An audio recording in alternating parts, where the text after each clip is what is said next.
When the record here is Garcia and Oaxaca defendants are present, all counsel are present. Mr. Jackson, Mr. Mason for defendant Garcia, Mr. Carey for defendant Oaxaca. For the people, Ms. Fusco is appearing via WebEx. Is that correct, Ms. Fusco? Yes, Your Honor. Ms. Pilsner? Good morning. Good morning. Ms. Pilsner, Mr. Siegel, and Ms. Callahan. The Spanish interpreter we both is on file, likewise is present. I can have the name and the identifying information of the interpreter, please. Spanish interpreter, verified by the court, both on file 3001193. Thank you. There's a couple of matters we need to discuss. Preliminarily, I did notify counsel that the matters are going to have to be severed for the following reasons.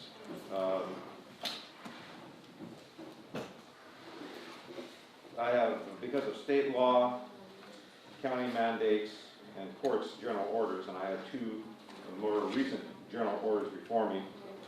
Orders filed October 9th, 2020, and October 13th, 2020, that mandates social distancing in the courtrooms, along with masks, and these are strictly enforced because of the pandemic. Consequently, as such, the maximum number of people that are allowed in this courtroom, including staff, is limited to 26. I'm telling the council right now that because of the jury and the alternates that are going to be selected, not all members of the same team will be able to appear at the same time in this courtroom. They have to wait outside, go in other places. And that includes beta personnel, one member of the press, one seat has to be reserved for one member of the press, one seat has to be reserved for one member of the public, and I will determine either by lottery or what member of the public appears at any one particular time, by some other method. Neither defendant has agreed to waive time, consequently I have to make the choice. But I'm not left without guidance. The guidance comes from Penal Code Section 1048. Consequently, under 1048, which gives precedence to those felonies which defendants are in custody over those felonies which defendants are not. The exception of Penal Code Section 1048 is subdivision B relating to sexual offenses. However, the exceptions would not apply as both defendants are fall within subdivision B. Because of Penal Code Section 1048, subdivision A, defendant Garcia must be tried first.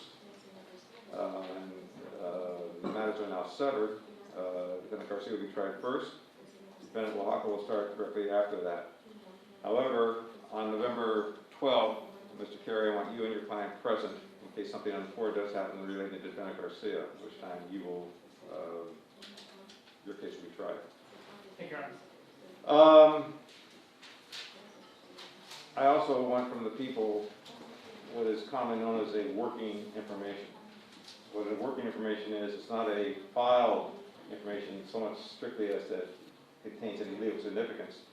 It's a separate information as to defendant Garcia, with all other defendants and non-applicable counts removed, not renumbered, just removed, and a separate information as to defendant Oaxaca, again with all non-applicable defendants and counts removed. I want that done as soon as possible.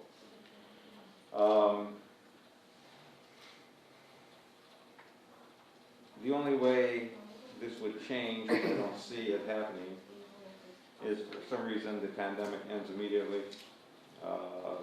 We go back to life as normal, and I rejoin the two defendants. That's not going to happen before November 12th. It's probably not going to happen before November 12th, 2021 either, but that's at no moment now. The people have filed a motion to modify the court's order pursuant to section 1054.7, which I have read and considered. If you want to be heard further on it, I'll listen. Your Honor, I don't know if there's anything more that we want to add other than the fact that the same logic that I think supports the court's order requiring the defense to disclose members of people outside the defense team who learn of the Jane Doe PII would apply to members of the defense team that learn of that information. If there ever is a breach and ever is a problem, I think having that information about who had access to the victim's information would make it a lot easier for the court and for law enforcement to get to the bottom of whatever happened. So I just think that it was an oversight on our part, actually, not asking for that during the last court appearance. But I do think, given the information that we provided to the court in the in-camera hearing, which does support our concern about the risk to these victims, I think every step possible should be taken to protect them. And if there ever is an issue, I think it's going to be very important for us to know exactly, to the best of our ability, who had access to that information and how that information was disseminated. You have a second part to your order related to the prohibition of disclosure of defendant accomplice plea agreement or proffer. Yes, Your Honor. And at the time the court had that hearing, the court will recall closing the hearing, sealing the transcript, and I think the same rationale would apply to the plea agreement and the proffer. The defense has access to that information. They can use that information in preparation for their defense. We're just concerned about that information being disseminated outside of the defense team, because given Ms. Ocampo's situation now, she's in danger too. And having that information out there on paper, I think would place her at risk as well. So, before I hear from the defense, I'll give you my leanings. As to the second part of the motion to modify, that is the prohibition of disclosure related to defendant accomplice plea agreement and proffer. I am inclined to grant that. As to the first part of the people's motion to disclose names of the defense teams other than those attorneys of record, meaning Mr. Jackson, Mason, and Carey, who are provided access to the identities of the people's victims and witnesses. To hand that over to the defense, or to the people, I am disinclined. What I am inclined to do, and again I'll hear from counsel momentarily, is have those names placed in a sealed envelope, placed in the court file that will remain sealed, even from me.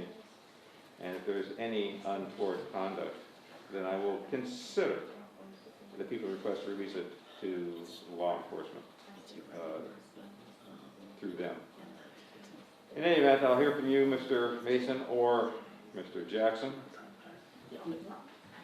Given the court's indicated, can I visit with You can counsel? do anything you want, sir.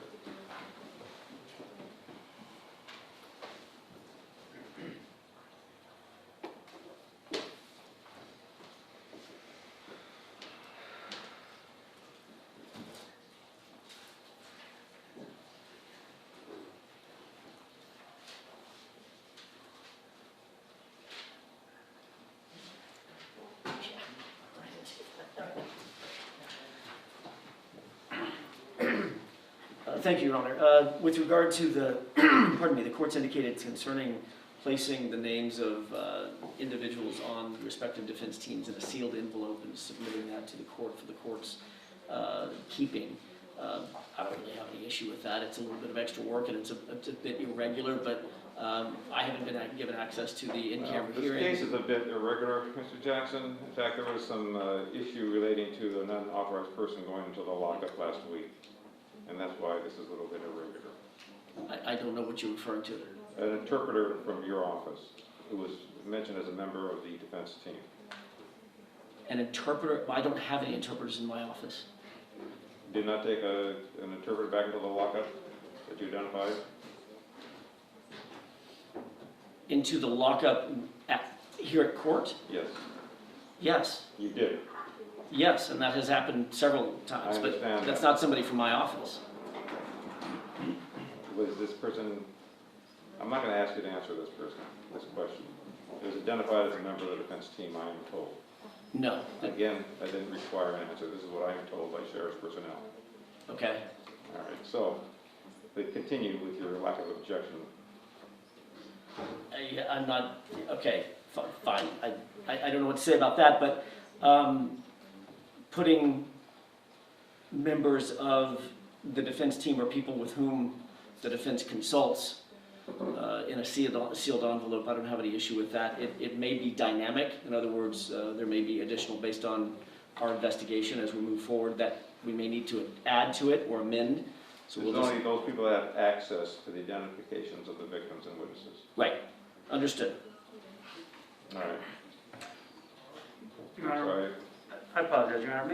May I add one factual clarification to that? With respect to the materials at issue, there was reference by the people to Ms. Ocampo's plea agreement, and I believe that Mr. Siegel indicated that he thought that the defense had it. I can show the court what the people gave us for Ms. Ocampo's plea agreement. For the record, I'm holding up a piece of paper that's entirely blacked out. So they have not given us Ms. Ocampo's plea agreement. They gave us a transcript of a proffer, and at the point where, in the transcript of the proffer, the people indicate, I think it's Ms. Plisner, the names are indicated as man and woman. You can only guess that the person indicated as woman is Ms. Plisner, says, here is a document, I'm going to read it, this is your plea agreement, you're going to sign it. They've then blacked out 2 pages, so we have no idea what the plea agreement was. So we do not have that. Well, let me inquire before I go further. Is there a reason why that's blacked out? Yes, Your Honor. The reason being is I requested of Mr. Mason and Mr. Jackson, Mr. Carey, if they would agree to extend the court's order not to disseminate that plea agreement to other people in accordance with the court's order, and they refused. All right, well, at this time, the second part of the motion, the prohibition of disclosure of the defendant Ocampo's plea agreement or proffer to anyone other than counsel of record, I'm granting. At this time now, you are to immediately give them an unredacted copy. Clear? Absolutely. Yes, sir. There are 2 additional redactions that we wanted to bring to the court's attention. Let me go further before we do that. Does Carrie have anything to say further? This is my intended ruling. No, thank you, Your Honor. My intended ruling now is the actual ruling. That is, counsel of record are to disclose the names of the defense team other than those attorneys of record who are provided access to the identities of the victims and witnesses. They place that in a sealed envelope and supply it to the clerk of the court. The parties in this matter are prohibited of disclosing defendant Ocampo's plea agreement and proffer to anyone other than counsel of record, and I've named who counsel of record are. Now, with that in mind, what else are you requesting, Mr. Siegel? Your Honor, with respect to the transcript of the proffer, the recorded statement, the recorded proffer, and the transcript of the proffer that Ms. Ocampo has provided, there are a couple of other redactions we wanted to bring to the court's attention just so that we don't have an argument later on.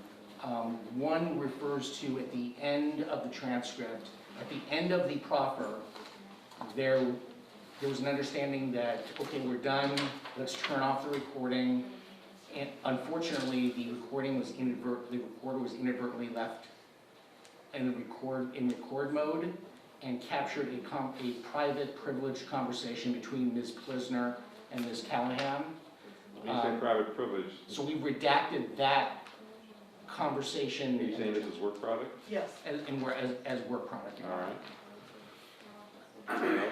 So the other reference that has been redacted has to do with one of the security concern that we brought up in the in-camera hearing that Ms. Ocampo provided this information about. I don't know if the court has that in mind, but we, given the fact that matter, one, is not relevant to the proceedings at this time, and 2, is a sensitive matter, we redacted that. I do recall that, and I'll allow those redactions to remain. Thank you, Matt. All right, normally I would say that's it for this proceeding. Every time I say that, everybody stands up. So I'm about to conclude this proceeding. There is a pitcher's motion as to defendant Garcia only, set for November 9th, and then trial for both defendants on the 12th. Your Honor, we do have a few other issues we'd like to ask the court about. I am not surprised, yeah. One is, given the fact that, you know, we're kind of in uncharted territory with respect to COVID and how all that's going to work, we'd appreciate any guidance the court has about how we're going to conduct jury selection. I mean, we have some ideas, but I'm sure the I'd be court glad to has some. talk to you about that on the morning of the 12th. Right now, as it stands, it's going to be a batch method of bringing in jurors. We can't bring in any more than 17 jurors at a time. I do not know how many of those 17 will show up at any one time. I plan on bringing one batch in the morning, one batch in the afternoon, as far as having voir dire challenge for cause. Would the court consider jury questionnaires in advance that kind of might help us move along the process? Because we're I expecting. thought about that. No. I've done 30 death penalty cases. 30 times I've used jury questionnaires. It's not a death penalty case. Okay. Our concern was there might be, because of the COVID situation, there might be additional hardship issues that we might be able to resolve. Hardship is going to be done by myself and myself only.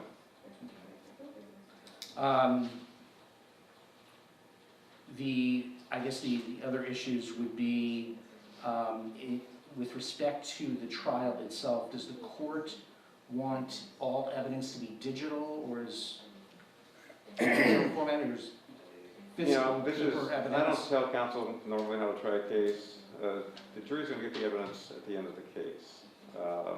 And with those items that are going to be in digital format, they're going to have a clean computer supplied by the people. The jury is going to be in an area where they're going to be socially distant from each other.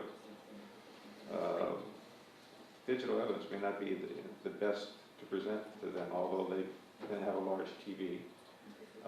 So this is something for counsel to We decide on just themselves. didn't know, we've heard that some courts don't want physical evidence being passed around. There could be gloves, I mean, because of COVID, we have to do certain issues. There'll be gloves, and there'll be things of that nature.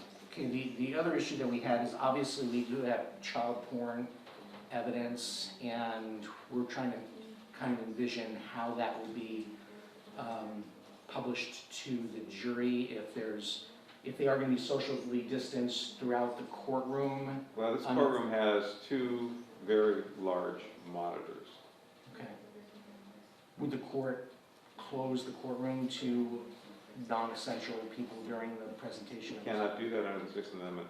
Under the Sixth Amendment, the public has a right to a trial, open trial. There'll be one member of the public and one member of the press. Okay. And the child pornography would be visible to members of the public? It would be visible. If it's shown on the screen, it's going to be visible. If not, it's going to be passed around. Okay. But that's still something that counsel has to consider. Okay, we need to think about that then. Your Honor, the only other issue is we do, and we totally understand the court's position with respect to the severance. We obviously do have some serious concerns about it in terms of having, sexual abuse victims, especially minors, I thought about that. testifying There's multiple nothing I can times. do. Counsel, I even looked at getting the music center. Yeah.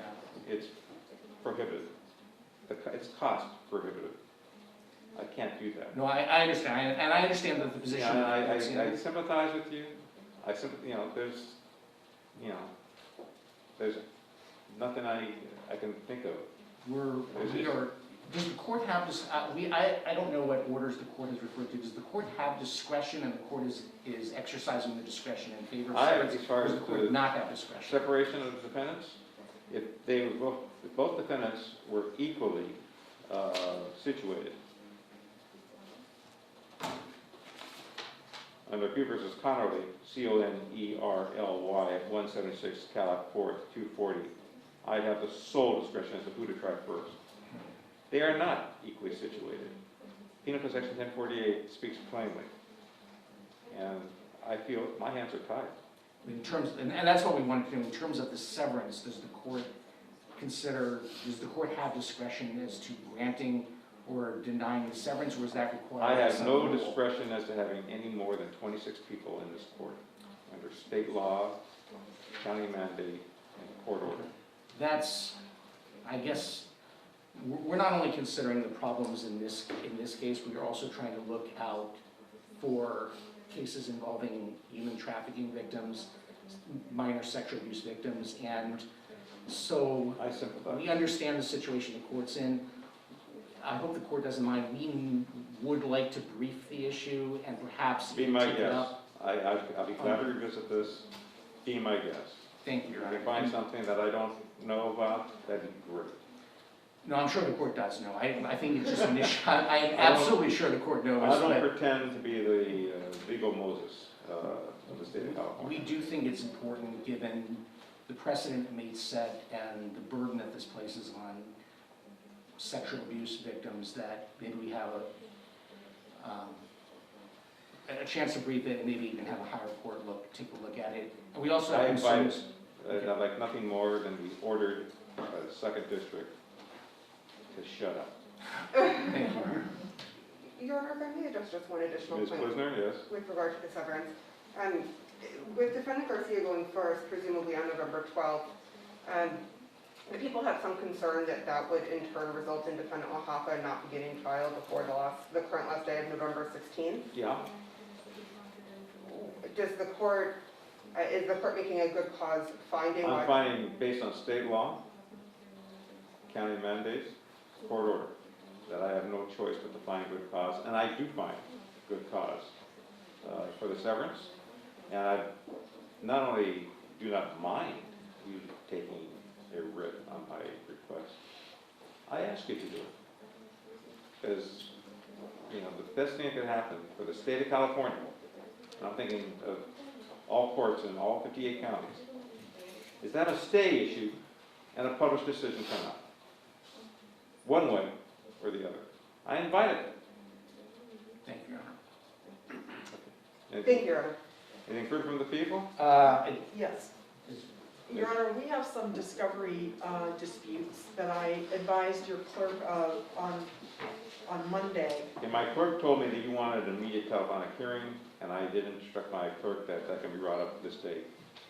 So the court in our last hearing ordered that as to the Jane Doe devices, all 4 Jane Doe devices that we have, that the defense was limited to that which was relevant and that which was exculpatory, and that they would not be permitted to have full access to all of the Jane Doe devices 100%.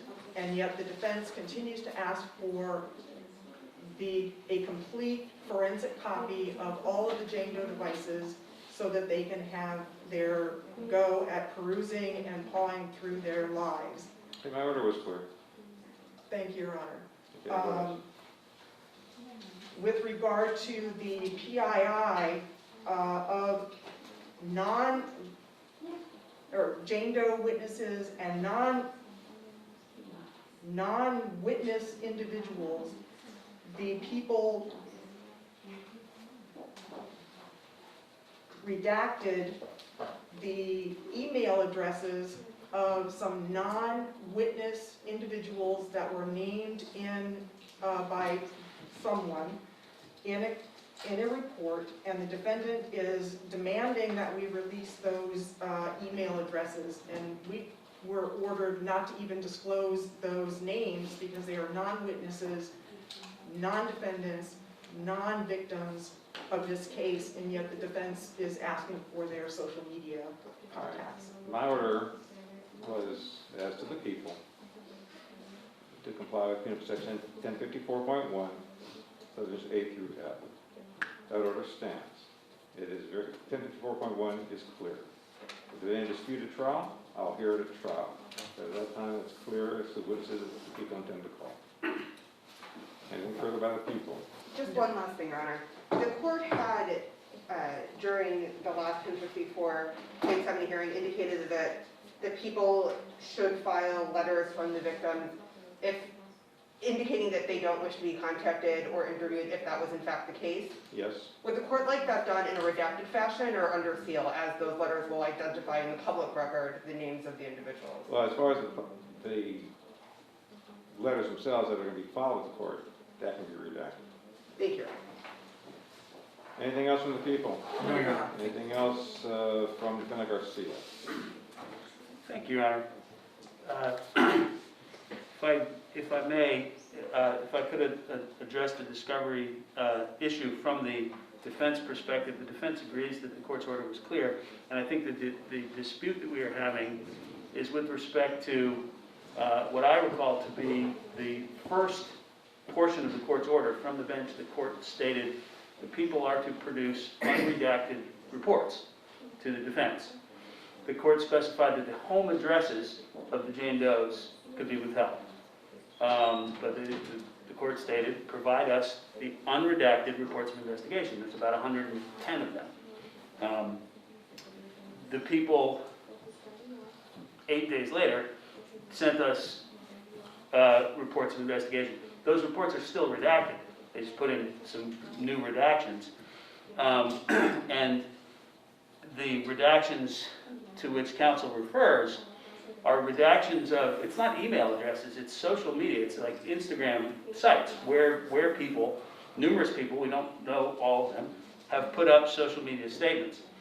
They occur throughout, I mean, I counted 30 or 40 occasions throughout the reports just that I looked through, where a witness interviewed by a government agent identified knowledge of people involved in the case, communications with people involved in the case, and specified where those could be found. And they said that this will be on Instagram at the following location, or on Facebook at the following location. These are prior statements of people made to agents about the case. And the government has redacted every single reference to anybody's social media account.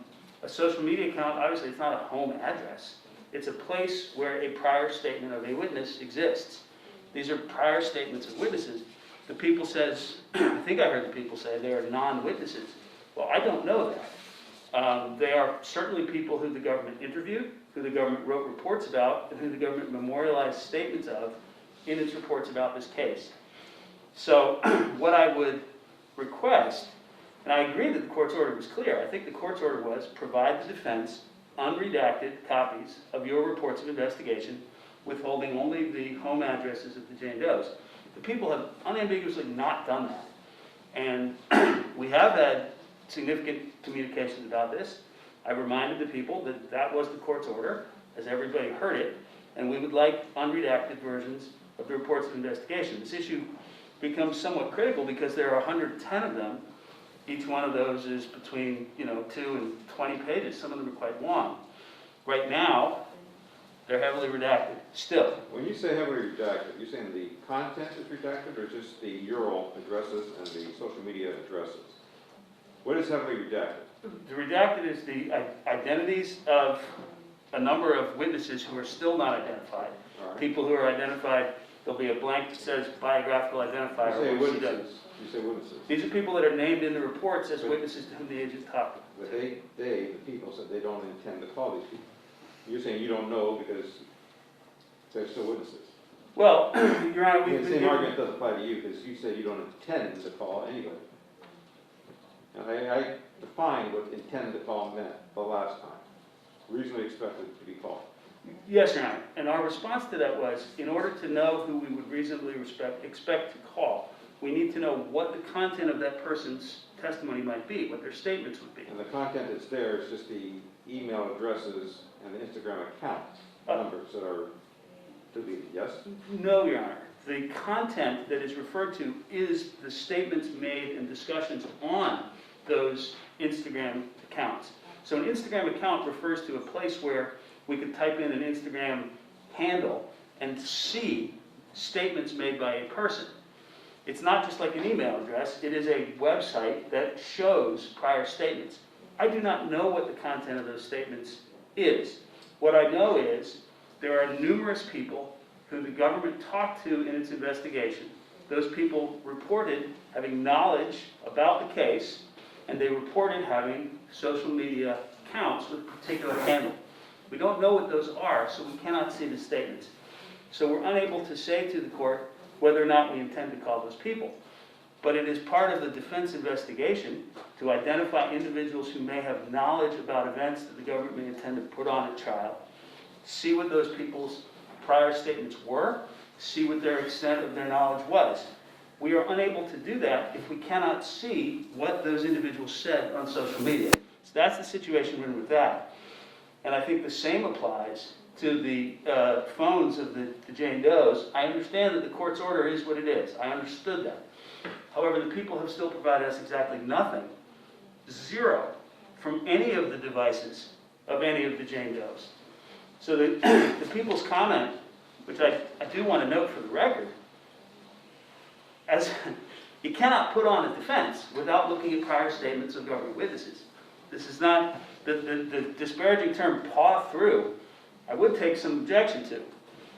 It is the duty and the constitutional obligation and right of every criminal defendant to review the prior statements of witnesses put on by the government. We are completely unable to do that because the government has not provided us any of those prior statements that are on those devices. The phone or other electronic device from a complaining witness in this case is full of that witness's prior statements. The only prior statements that we have been provided from any of these individuals are the summaries of them in the agent's reports. We're entitled to see what the contemporaneous statements of these Jane Does were around the time of the events that are being described. Those contemporaneous statements exist on those Jane Doe's devices in the form of text messages, emails, social media posts. We have not been provided any access to any of them. And that's what we're complaining about. We believe that we should be provided access to those, and that we, the defense, have the right to determine what is relevant and what is exculpatory. I understand the court's order, that the court is directing the government to provide us the relevant and exculpatory material, but the government has provided us nothing. And I very much doubt that there is nothing on any of the devices of any of the Jane Does that's relevant or exculpatory.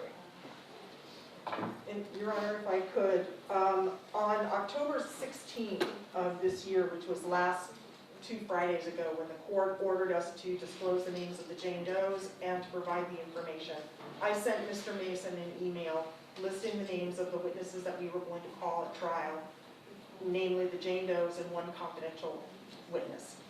And I sent to him also a request that his forensic expert contact our forensic expert to get the relevant content from the Jane Doe devices in a format that they wanted, because in the past they have complained about the way that our forensic expert has provided the information.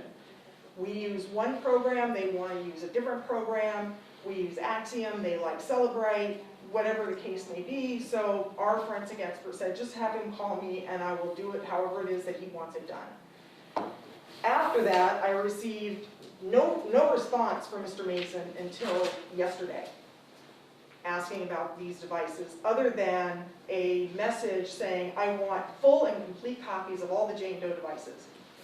And I sent him an email back, and I have copies of all of those emails here, stating that you don't get all of the Jane Doe devices, you get the relevant portions of the Jane Doe devices and the exculpatory portions of the Jane Doe devices if there are any. And that's what you get. Yesterday, he sent me an email saying, when am I going to get the full, complete forensic copies of Jane Doe 4 phone and email and computer? And I indicated to him again, referring him back to the October 16th email, saying, your forensic guy needs to call our forensic guy to make arrangements to get that stuff, the relevant portions of those. And instead, his forensic guy contacts our forensic guy last night at 6:30 p.m. and says, you're supposed to turn over all of Jane Doe 4's computer and cell phone, which is not what the court's order is. And therefore, we're here today trying to, once again, sort this out. My order's unchanged. It was clear. I am going to modify it relating to addresses, to include the inclusion of those addresses that are email addresses or social media addresses. That need not be disclosed. Contents of those items, of the statements that the people, of those witnesses that people intend to call, remain. And again, my order was clear. If there's any dispute during trial, I'll hear it during trial, but there's no need to amend my order any further. Your Honor, I understand the court's order. I would like to make the record clear on this point. The people have never offered to, or nor have they, provided us anything from any of these devices. With respect to Jane Doe 4, the request from the defense was quite specific. We want the information from the phone that will allow us to evaluate whether or not the text messages from Jane Doe 4 alleged to have been sent to and from Garcia are or are not on her devices. I laid all of that out in the email to the people. With respect to the other Jane Does, it is not correct that the people have ever offered us anything from those phones in any form, whether directly or through a forensic examiner. If the people are undertaking the task of reviewing the entire contents of all of the Jane Doe's phones, determining what they believe to be relevant and exculpatory, they need to do that. And they need to produce it. They haven't done that. We have literally nothing from any of those phones. It is not accurate that it has ever been offered in any form, whether to us directly or to a forensic examiner. I mean, this is just, at this point, I would describe it as stonewalling. We're going to be in trial. These people are going to take the stand, and we will have had zero opportunity to review their prior statements. So I would like a representation, I think, from the people that they have personally, individually reviewed the full contents of all these phones and made a determination that they're willing to submit to the court that there's nothing relevant or exculpatory on them. I accept exactly what was said to me, Mr. Mason. Thanks a lot. I don't need your agreements, Counsel. Thank you, Your Honor. Mr. Carey, anything you want to add? No, thank you, Your Honor. Okay, if there's nothing further, I will see Lieutenant Garcia on November 9th. I'll see all defendants on the call. Thank you, Your Honor. Thank you. Well, we need a status. Yeah, Your Honor, I apologize. There are additional devices that have, apparently the prosecution has just gotten down here to Los Angeles and they're making available to us today for the first time, that are attendant to, I think, Ms. Ocampo, et cetera. 2 phones, or maybe it's a phone and an iPod, or a phone and an iPad, something, whatever, that has multiple images and or data on it that we have not seen. In any event, Mr. Mason and I are going out to Commerce this morning, as soon as we're done here, to try to cull through that stuff to see what may or may not be relevant, what may need further investigation, et cetera. I only say that to say I would ask the court for a status conference before the 12th on the 6th, so that I don't want to have a false start. Why not just do it on the 9th? We're going to be here anyway. Are we coming back on the 9th? You have a pitcher's motion. Oh, we do, don't we? May I take a second? You countered it, Counsel. May I? Better be clear.